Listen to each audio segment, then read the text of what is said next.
News 18 ಡಿಜಿಟಲ್ಗೆ ಸ್ವಾಗತ. ನಾನು ಶಿವರಾಮ ಸಂಡಿ. ಹುಬ್ಬಳ್ಳಿಯನ್ನೇ ಕೇಂದ್ರ ಸ್ಥಾನ ಮಾಡಿಕೊಂಡಿರುವಂತಹ ನೈಋತ್ಯ ರೈಲ್ವೆ ವಿದ್ಯುತ್ ಸ್ವಾವಲಂಬನೆಯಲ್ಲಿ ಕ್ರಾಂತಿಕಾರಿ ಹೆಜ್ಜೆ ಇಡ್ತಾ ಇದೆ.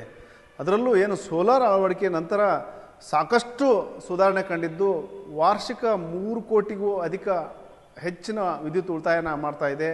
ಸಾಕಷ್ಟು ಒಂದು ರೀತಿಯಲ್ಲಿ ಇಡೀ ಬೇರೆ ಬೇರೆ ದೇಶದ ಒಂದು ರೈಲ್ವೆ ವಲಯಗಳಿಗೆ ಒಂದು ರೀತಿಯಲ್ಲಿ ರೋಲ್ ಮಾಡಲ್ ಅನ್ನೋ ರೀತಿಯಲ್ಲಿ ಇಲ್ಲಿನ ಚಟುವಟಿಕೆಗಳು ನಡೀತಾ ಇದ್ದಾವೆ. ಯಾವ ರೀತಿ ಚಟುವಟಿಕೆಗಳು ನಡೀತಾ ಇದ್ದಾವೆ ಅಂತ ನಾನು ಮುಂದೆ ಹೇಳ್ತಾ ಹೋಗ್ತೀನಿ. ಅದಕ್ಕೂ ಮುಂಚೆ ನ್ಯೂಸ್ 18 ಯೂಟ್ಯೂಬ್ ಚಾನಲ್ ಸಬ್ಸ್ಕ್ರೈಬ್ ಮಾಡಿಲ್ಲ ಅಂದರೆ ಕೂಡಲೇ ಸಬ್ಸ್ಕ್ರೈಬ್ ಮಾಡಿ, ಜೊತೆಗೆ ಇನ್ಸ್ಟಾಗ್ರಾಮ್ ಇರ್ಬೋದು, ಫೇಸ್ಬುಕ್ ಪೇಜ್ನ ಫಾಲೋ ಮಾಡಿ ಅಂತೇಳಿ ರಿಕ್ವೆಸ್ಟ್ ಮಾಡ್ತಾ ಇದ್ದೀನಿ. ಈಗೇನು ನೈಋತ್ಯ ರೈಲ್ವೆ ಬಗ್ಗೆ ಹೇಳ್ತಾ ಇದ್ದೆ, ಇಲ್ಲಿ ಒಂದು ಏನು ಸೋಲಾರ್ ಅಳವಡಿಕೆಯಲ್ಲಿ ಬಹಳಷ್ಟು ಕ್ರಾಂತಿಕಾರಿ ಹೆಜ್ಜೆಗಳು ನೀಡುವ ಮೂಲಕ ಒಂದು ಬೇರೆ ಬೇರೆ ಒಂದು ರೈಲ್ವೆ ವಲಯಗಳಿಗೆ ರೋಲ್ ಮಾಡಲ್ ಆಗಿದೆ ಅಂತ ಹೇಳ್ಬೋದು.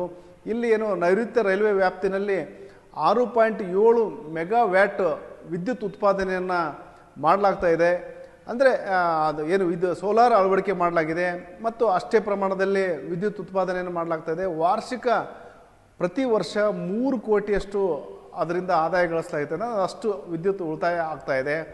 ಇಲ್ಲೇನು ಬೇರೆ ಬೇರೆ ಅಂದರೆ ರೈಲ್ವೆ ನಿಲ್ದಾಣ ಇರ್ಬೋದು, ಏನು ರೈಲು ಭವನ ಇರ್ಬೋದು, ಮತ್ತು ಬೇರೆ ಬೇರೆ ಕಡೆ ಏನು ರೈಲ್ವೆ ಇದಕ್ಕೆ ಸಂಬಂಧಪಟ್ಟಂಗೆ ರನ್ನಿಂಗ್ ರೂಮ್ ಇರ್ಬೋದು, ಬೇರೆ ಬೇರೆ ಕಡೆ ಒಟ್ಟು 146 ರೈಲ್ವೆ ನಿಲ್ದಾಣಗಳಲ್ಲಿ ಈ ಒಂದು ಸೋಲಾರ್ ವಿದ್ಯುತ್ ಸಿಸ್ಟಮ್ನ ಅಳವಡಿಕೆ ಮಾಡಲಾಗಿದೆ. ಮತ್ತು 20 ಪಂಪ್ ಸೆಟ್ಗಳು ಸಹ ಇಲ್ಲಿ ಒಂದೇನು ಕುಡಿಯುವ ನೀರಿನ ಪೂರೈಕೆ ಮಾಡುವಂತಹ ಪಂಪ್ ಸೆಟ್ಗಳು ಸಹ 20 ಕಡೆ ಸೋಲಾರ್ನ ಬಳಕೆ ಮಾಡಲಾಗ್ತಾಯಿದೆ. ಮತ್ತು 312 LC ಗೇಟ್ಗಳಿಗೂ ಸಹ ಸೋಲಾರ್ ಅಳವಡಿಕೆ ಮಾಡಲಾಗಿದೆ. ಅಂದರೆ ಲೆವೆಲ್ ಕ್ರಾಸಿಂಗ್ ಗೇಟ್ಗಳಿಗೆ ಸೋಲಾರ್ ಮೂಲಕನೇ ಒಂದು ಪವರ್ ಸಪ್ಲೈ ಮಾಡೋದ್ರ ಮೂಲಕ, ಅಂದರೆ ತಾನಾಗಿಯೇ ಈ ಸೋಲಾರ್ ಸಿಸ್ಟಮ್ನಿಂದನೇ ಏನು ಗೇಟ್ ಓಪನ್ ಆಗೋದಿರ್ಬೋದು, ಕ್ಲೋಸ್ ಮಾಡೋ ಒಂದು ವ್ಯವಸ್ಥೆಯನ್ನು ಜಾರಿಗೆ ತರಲಾಗಿದೆ.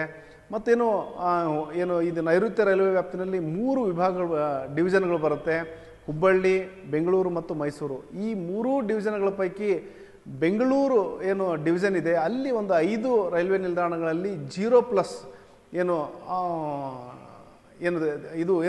ಸಂಪೂರ್ಣವಾಗಿ ಸೋಲಾರ್ ವಿದ್ಯುತ್ತನ್ನೇ ಬಳಕೆ ಮಾಡಲಾಗ್ತಾ ಇದೆ. 0+ ಸರ್ಟಿಫಿಕೇಟ್ನ ಪಡೆಯುವಂತಹ ಕೆಲಸವನ್ನು ಆ ಒಂದು ನಿಗಮ ಮಾಡಿದೆ. ಅಂದರೆ 5 ಕಡೆ ಸಂಪೂರ್ಣವಾಗಿ ಸೋಲಾರ್ ವಿದ್ಯುತ್ತನ್ನು ಬಳಕೆ ಮಾಡಲಾಗ್ತಾ ಇದೆ.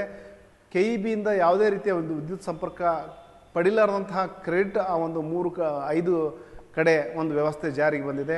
ಅದೇ ಮಾದರಿಯಲ್ಲಿ ಮೈಸೂರು ಇರ್ಬೋದು, ಹುಬ್ಬಳ್ಳಿಯಲ್ಲೂ ಸಹ ಆ ರೀತಿ ಒಂದು ಸ್ವಾವಲಂಬನೆ ಆಗುವಂಥ ಸಾಕಷ್ಟು ಕ್ರಮಗಳು ಕೈಗೊಳ್ಳಲಾಗ್ತಾ ಇದೆ. ಮತ್ತು ಇಲ್ಲಿ ಮುಖ್ಯವಾಗಿ ಗಮನಿಸಬೇಕಾದಂದರೆ ಈಗೇನು 6.7 ಮೆಗಾವ್ಯಾಟ್ ಸೋಲಾರ್ ಅಳವಡಿಕೆ ಮಾಡಲಾಗಿದೆ. ಮುಂದಿನ ದಿನಗಳಲ್ಲಿ 370ಕ್ಕೂ ಹೆಚ್ಚು ಕಿಲೋವ್ಯಾಟ್ ಸೋಲಾರ್ ವಿದ್ಯುತ್ ಉತ್ಪಾದನೆಗೆ ಒಂದು ಹೊಸ ವ್ಯವಸ್ಥೆನ ಸೋಲಾರ್ ಅಳವಡಿಕೆ ಮಾಡಲಿಕ್ಕೆ ತೀರ್ಮಾನ ಮಾಡಿದೆ.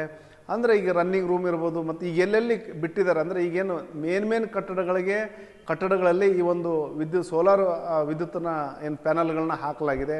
ಮುಂದಿನ ದಿನಗಳಲ್ಲಿ ಈಗ ರನ್ನಿಂಗ್ ರೂಮ್ ಇರ್ಬೋದು ಮತ್ತು ಬೇರೆ ಬೇರೆ ಕಡೆ ಡಿವಿಷನ್ ಕಚೇರಿ ಏನಿದ್ದಾವೆ, ಮತ್ತು ಸಣ್ಣ ಪುಟ್ಟ ಶೆಡ್ಗಳು, ರೈಲ್ವೆ ಶೆಡ್ಗಳು, ಲೋಕೋ ಪೈಲಟ್ ಶೆಡ್ಗಳು ಇರ್ಬೋದು, ಮತ್ತು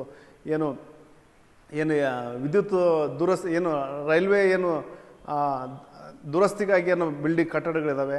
ಆ ರೀತಿ ಅಂದರೆ ರೈಲ್ವೆ ಆಸ್ತಿಗೆ ಸಂಬಂಧಪಟ್ಟಂತಹ ಎಲ್ಲ ಕಟ್ಟಡಗಳ ಮೇಲೂ ಸಹ ಸೋಲಾರ್ ಒಂದು ಪ್ಯಾನಲ್ಗಳ ಅಳವಡಿಸುವ ಮೂಲಕ ವಿದ್ಯುತ್ ಉತ್ಪಾದನೆಯಲ್ಲಿ ಮತ್ತಷ್ಟು ಗಣನೀಯ ಏರಿಕೆ ಮಾಡುವಂತಹ ಒಂದು ಕ್ರಮಕ್ಕೆ ನೈಋತ್ಯ ರೈಲ್ವೆ ಮುಂದಾಗಿದೆ.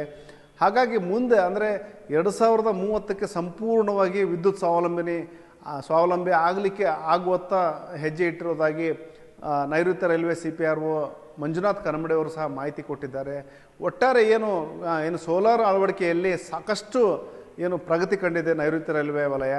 ಮತ್ತು ಬೇರೆ ವಲಯಗಳಿಗೆ ಕಂಪೇರ್ ಮಾಡೋದಲ್ಲಿ ಇಲ್ಲಿ ಒಂದು ರೀತಿಯಲ್ಲಿ ಕ್ರಾಂತಿಕಾರಕ ಒಂದು ಬೆಳವಣಿಗೆಗಳಾಗಿದೆ ಅಂತ ಹೇಳ್ಬೋದು. ಮತ್ತು ಸಾಕಷ್ಟು ವಿದ್ಯುತ್ ಸುಧಾರಣೆಗಳು ಅಂದರೆ ವಿದ್ಯುತ್ ಸ್ವಾವಲಂಬನೆ ಆಗೋದ್ರ ಜೊತೆಗೆ ಸೋರಿಕೆ ಇಡ್ಬೋದು, ಇದೆಲ್ಲವನ್ನೂ ಸಹ ತಡೆಗಟ್ಟುವಂತಹ ಮತ್ತು ವಿದ್ಯುತ್ ಉತ್ಪಾದನೆಯಲ್ಲಿ ಸ್ವಂತ ಬಲದ ಮೇಲೆ, ಸ್ವಂತ ಕಾಲ ಮೇಲೆ ನಿಲ್ಲುವಂತಹ ಒಂದು ಕ್ರಮಕ್ಕೆ ಒಂದು ದಿಟ್ಟ ಹೆಜ್ಜೆ ಇಡುವಂತಹ ಕೆಲಸವನ್ನು ನೈಋತ್ಯ ರೈಲ್ವೆ ಮುಂದಾಗಿದೆ.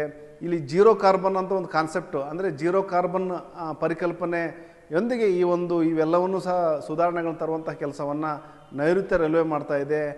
ರಿನ್ಯೂವಬಲ್ ರಿಸೋರ್ಸಸ್ಸಲ್ಲಿ ಏನಂದರೆ ನಾವು ನೆಟ್ ಜೀರೋ ಕಾರ್ಬನ್ ಎಮಿಷನ್ ಏನು ಟಾರ್ಗೆಟ್ ಇದೆ 2030 ಅದನ್ನು ಅಚೀವ್ ಮಾಡೋಷ್ಟು ನಾವು ದಾಪಗಾಲು ಹಾಕ್ತಾ ಇದ್ದೀವಿ.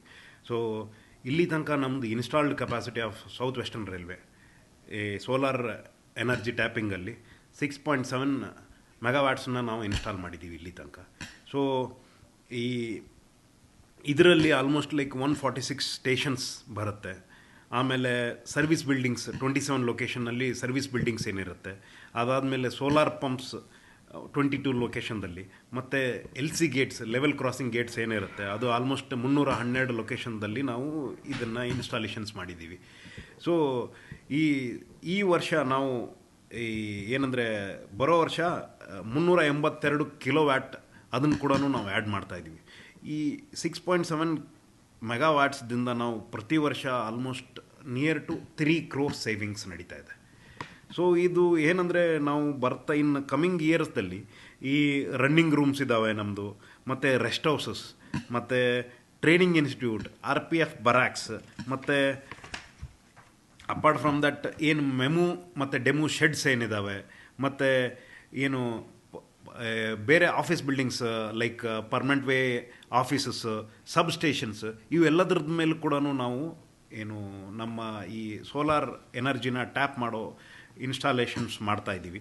ಸೊ ಅಲಾಂಗ್ ವಿತ್ ದಟ್ ಮತ್ತು DRM ಆಫೀಸಸ್ ಮತ್ತು ರೈಲ್ವೆ ಹಾಸ್ಪಿಟಲ್ಸ್ ಇದ್ದಾವೆ, ಇವೆಲ್ಲದ್ರ ಮೇಲೂ ಕೂಡ ನಾವು ಇನ್ಸ್ಟಾಲೇಷನ್ ಮಾಡ್ತಾಯಿದ್ದೀವಿ. ಈ ನಿಮಗೆ ನಮ್ಮ ಈ ಎನರ್ಜಿ ಟ್ಯಾಪಿಂಗ್ ಬಗ್ಗೆ ನಾವು ಹೇಳಬೇಕಂದ್ರೆ 2020-21ನಲ್ಲಿ ನಮ್ಮದು ಆಲ್ಮೋಸ್ಟ್ ಲೈಕ್ ನಾವು ಸೇವಿಂಗ್ ಬಂದು 2 ಕೋಟಿ ಇತ್ತು. 2021ನಲ್ಲಿ ಆಲ್ಮೋಸ್ಟ್ 2 crores, 22ನಲ್ಲಿ 2.5 crores, 23ನಲ್ಲಿ 2.80 crores. ಈಗ ಸದ್ಯದರಲ್ಲಿ 3 crores ನಾವು ಎನರ್ಜಿ ಸೇವಿಂಗ್ ಮಾಡ್ತಾಯಿದ್ದೀವಿ. ರುಪೀಸ್ನಲ್ಲಿ ನಾವು ಎನರ್ಜಿ ಸೇವಿಂಗ್ ಮಾಡ್ತಾಯಿದ್ದೀವಿ. ಮುಂದಿನ ದಿನಗಳಲ್ಲಿ ಸಾಕಷ್ಟು ಸುಧಾರಣೆಗಳು ತರಲಿಕ್ಕೂ ಸಹ ನೈಋತ್ಯ ರೈಲ್ವೆ ಅಧಿಕಾರಿಗಳು ಮುಂದಾಗಿದ್ದಾರೆ. ಆ ನಿಟ್ಟಿನಲ್ಲಿನೇ ಸೋಲಾರ್ ಏನು ಅಳವಡಿಕೆಯಲ್ಲಿ ಒಂದು ರೀತಿಯಲ್ಲಿ ಸಾಕಷ್ಟು ಈಗೇನು ಮೊದಲು ಯಾಕಂದರೆ ಈ ಒಂದು ಸೋಲಾರ್ ಪ್ಯಾನಲ್ ಅಳವಡಿಕೆ ಮಾಡಿದ ಆರಂಭದಲ್ಲಿ 2020-21ರಲ್ಲಿ 2 ಕೋಟಿಯಷ್ಟು ವಿದ್ಯುತ್ ಉತ್ಪಾದನೆ ಉಳಿತಾಯ ಮಾಡಲಾಗ್ತಾಯಿತ್ತು. ವಿದ್ಯುತ್ ಉತ್ಪಾದನೆ ಜೊತೆಗೆ ಅಷ್ಟೇ ಪ್ರಮಾಣದ ಒಂದು ಹೊರಗಡೆ ಕೊಡಬೇಕಾಗಿತ್ತು ಆ ಒಂದು ಅಷ್ಟು ಅಮೌಂಟು KEBದವರಿಗೆ, ಅದು ಉಳಿತಾಯ ಆಗ್ತಿತ್ತು. ಈಗ ಅದರ ಪ್ರಮಾಣ 3 ಕೋಟಿಗೆ ಏರಿಕೆ ಆಗಿದೆ. ಮುಂದಿನ ದಿನಗಳಲ್ಲಿ ಅದರ ಪ್ರಮಾಣ ಮತ್ತಷ್ಟು ಏರಿಕೆ ಮಾಡುವಂತಹ ಮತ್ತು ಏನೀಗ ವಿದ್ಯುತ್ ಥರ್ಮಲ್ ಇರ್ಬೋದು, ಬೇರೆ ಬೇರೆ ಜಲವಿದ್ಯುತ್ತು, ಇವೆಲ್ಲವನ್ನೂ ಸಹ ಅದ್ರ ಮೇಲೆ ಡಿಪೆಂಡ್ ಆಗದೇ ಸೋಲಾರ್ ಮೂಲಕ ನ್ಯಾಚುರಲ್ ಆಗಿ ನೈಸರ್ಗಿಕವಾಗಿ ಸಿಗುವಂತಹ ನೈಸರ್ಗಿಕವಾಗಿ ಸಿಗುವಂತಹ ಶಾಖದ ಮೂಲಕನೇ ವಿದ್ಯುತ್ ಉತ್ಪಾದನೆ ಮಾಡಿ ಸ್ವಾವಲಂಬಿ ಆಗಲಿಕ್ಕೆ ಒಂದು ದಿಟ್ಟ ಹೆಜ್ಜೆ ಇಡುವಂತಹ ಕೆಲಸವನ್ನು ನೈಋತ್ಯ ರೈಲ್ವೆ ಮಾಡ್ತಾ ಇದೆ. ಈ ಒಂದು ನೈಋತ್ಯ ರೈಲ್ವೆ ಕಾರ್ಯಕ್ಕೆ ಜನತೆಯೂ ಸಹ ಮೆಚ್ಚುಗೆ ವ್ಯಕ್ತಪಡಿಸಿದೆ. ಶಿವರಾಮ ಸುಂಡಿ, ನ್ಯೂಸ್ 18 ಹುಬ್ಬಳ್ಳಿ. ನಿರ್ಭೀತ, ನಿಷ್ಪಕ್ಷಪಾತ, ವಿಶ್ವಾಸಾರ್ಹ ಸುದ್ದಿಗಳಿಗೆ ಮತ್ತೊಂದು ಹೆಸರಾಗಿರುವಂತ ನ್ಯೂಸ್ 18 ಕನ್ನಡ ಈಗ ಆಪ್ನಲ್ಲೂ ಲಭ್ಯವಿದೆ. ದಯವಿಟ್ಟು ಇಲ್ಲಿರುವ QR ಕೋಡ್ ಅನ್ನ ಸ್ಕ್ಯಾನ್ ಮಾಡಿಕೊಂಡು ಆಪ್ ಅನ್ನ ಡೌನ್ಲೋಡ್ ಮಾಡೋದಕ್ಕೆ ಮರಿಬೇಡಿ. ನಿಮ್ಮ ಬೆಂಬಲ ಹೀಗೆ ಸದಾ ನಮ್ಮೊಂದಿಗಿರಲಿ. ಧನ್ಯವಾದ.